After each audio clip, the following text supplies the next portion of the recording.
The fire devoured the cardboard edges, before the laptop even touched the flames. I can still see it, my daughter's breath catching, her hands suspended in the air, trembling, as though she could summon the blaze to release it. I never rushed forward. I didn't shout. I stayed still and watched. My parents chuckled. My sister curled her mouth into a satisfied grin. Her kids clapped like they were watching some party trick. She leaned back in her chair, her words sweet with poison. Maybe now she'll learn not to be spoiled. That's when I smiled and the house grew hushed. It wasn't always like this. When we were little, my sister and I shared everything. Our clothes, our secrets, even the same bed on nights when the thunder rattled the windows. She was fearless, reckless, always pulling me into her schemes. And I adored her for it. But love shrivels when it runs only one way. The change crept in years ago. Her praise began to sting. Nice that mom bought you that dress. Guess she's making up for how nothing else really flatters you. Small cuts. Easy enough to laugh off in the beginning, until they weren't. When I married, she never raised a glass. Instead, she leaned close to my husband and whispered, "She's delicate. You'll need patience." When I bought a house, she stood in the middle of the room, lips pressed in a thin line. "Cozy," she said. "Perfect for a starter place. You'll move up one day." And when my daughter was born, my joy, my heart, her envy soured into pure venom. She drowned her own children in excess, yet branded mine entitled if I dared reward the effort she poured into everything. The laptop wasn't some fancy indulgence. It was essential. My daughter is brilliant, quicker, more imaginative than anyone I've known. She dreams of designing, creating, building. But her old computer coughed and wheezed, barely alive. So I took on extra shifts. I skipped restaurant meals. I counted every cent, trimming away my own wants until I scraped together the 2,000. The day I brought it home, tears slipped down her cheeks.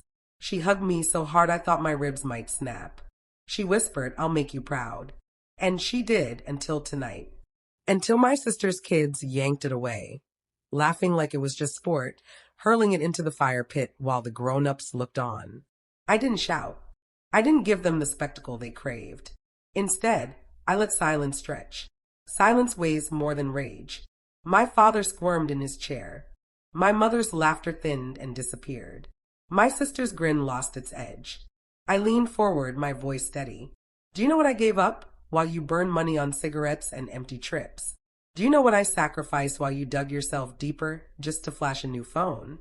I gave my daughter something real, something that mattered." Then I faced her children. "And you?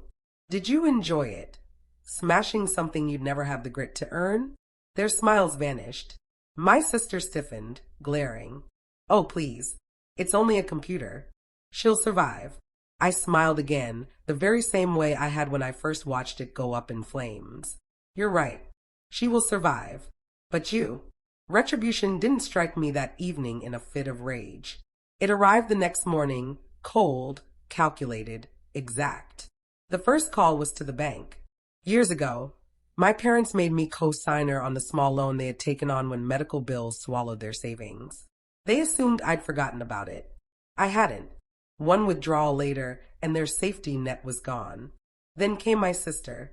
She had always leaned on me far more than she would ever admit. When babysitters failed, I stepped in. When she ran short on cash, I helped. When her emergencies hit, I covered them. This time, I picked up my phone, opened every group chat, and typed with deliberate finality. "From this day forward, I am unavailable for your needs. Don't call. Don't text. Don't ask. Send." But I wasn't finished. Her kids' social media was a minefield, boasts about cheating on exams, shaky videos of shoplifting, clips mocking classmates, all sitting out in the open, unhidden. I gathered it all into one collection. Every scrap of arrogance, every ugly fragment she had chosen to ignore. I didn't invent lies. I simply pointed a flashlight at the truth. By the week's end, whispers reached her from the school, then the principal, then the police. The laughter she'd once carried evaporated. 2 weeks later, the storm finally broke. She crashed into my house, eyes blazing, voice dripping curses. "You destroyed my kids' lives." I stood unmoved. No, they destroyed their own lives. I just stopped burying it for you. Her body shook with fury. You think you're better than me. I stepped in closer, my voice low, nearly a whisper. No, I just stopped letting you drag me under. Now everyone sees you as you really are. Her jaw opened, then closed again. For the first time in years, she had nothing left to say. That evening, my daughter sat at her desk, working on the brand new laptop I'd bought her. Faster and stronger, paid for with the money freed by severing my sister and parents from my life. She glanced up at me, eyes glowing with wonder. Mom, was it worth it? I laid my hand gently over hers. Yes, because justice doesn't always need to shout.